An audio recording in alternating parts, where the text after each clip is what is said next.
Kia ora, ko dia ho. Hara mai, welcome to Homemade Let's Cook. Today we are making caramel oat slice and we're making it in a square tin today. So what are you going to need? Well, in this bowl, this large bowl here, I've got 1 cup of plain flour and half a cup of self-raising flour. Into that, I'm adding 1.5 cups of rolled oats. Now these are traditional rolled oats, not instant rolled oats. So in they go. I've got 3/4 of a cup of brown sugar. That's going in as well. Half a cup of desiccated coconut. Just give that a bit of a stir and get rid of some of those lumps that are in that brown sugar.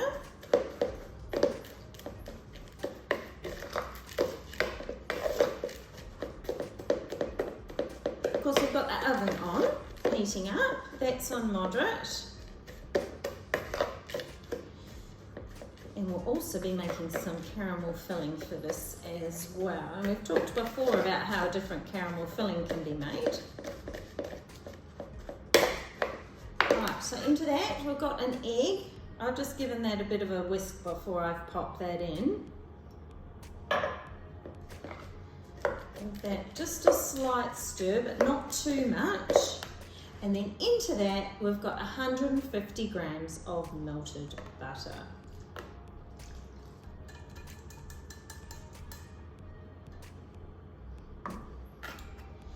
And give that a nice stir.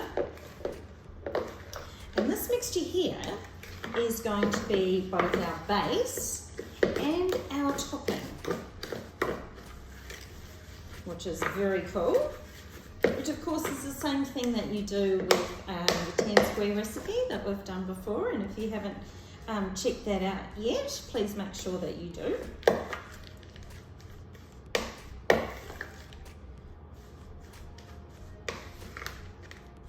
Alright, so I'll just grab that tin. And this is a lovely little square tin that I've got here. They always make the slice in. So put 2/3 of it in there.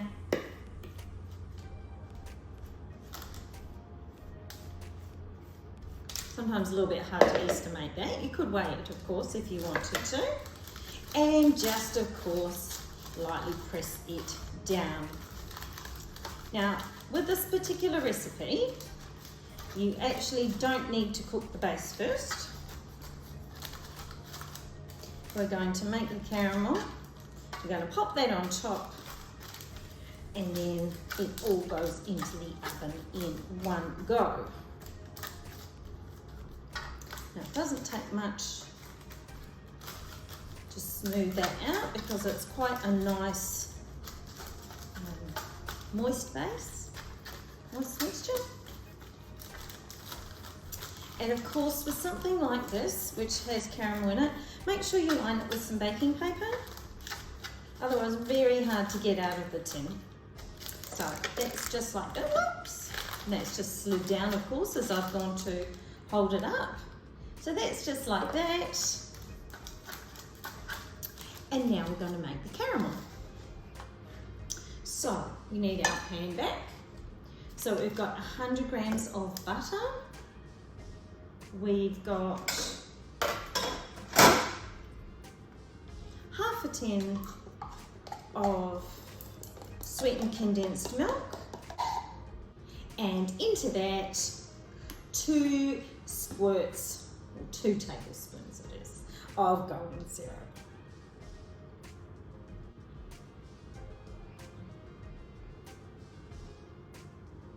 And that's going to go onto the pan until combined, so when the butter has melted, it becomes reasonably nice and thick, and then we'll come back and pop it on our base. Okay, so as you can see, that's lovely and thick. It wasn't on the stove for very long at all. And into that, I'm just going to add about half a teaspoon of vanilla. another quick stir.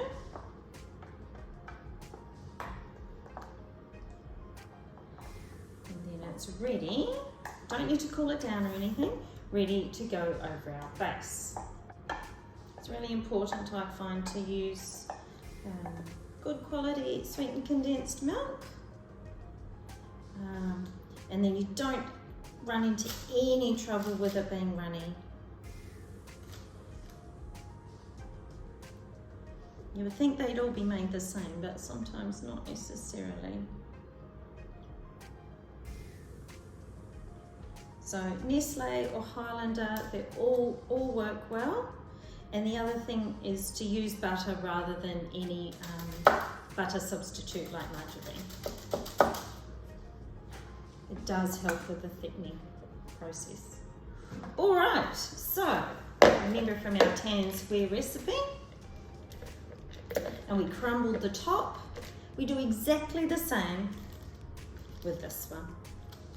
So again, you can just have little pieces, or you can roll it into like little balls, but I tend to find with this one, just go straight on.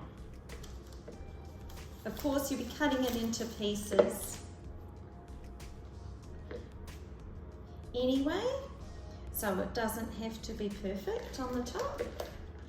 Just have to make sure you spread it out nice and evenly before you pop it in the oven.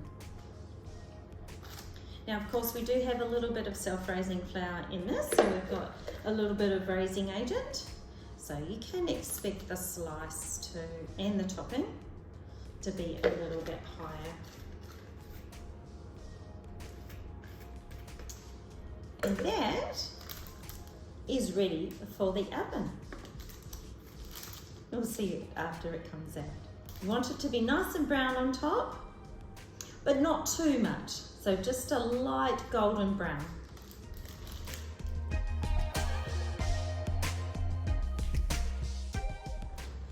So out of the oven, our slice is nicely browned on top, as you can see.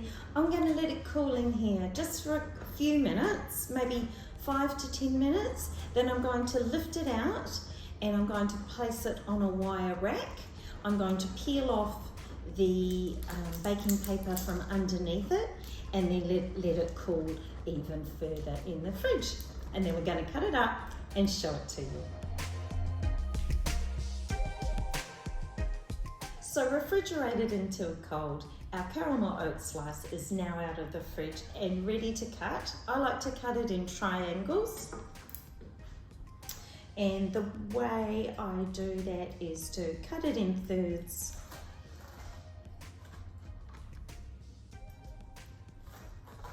One way, cut it in half the other way, and then cut each of these rectangles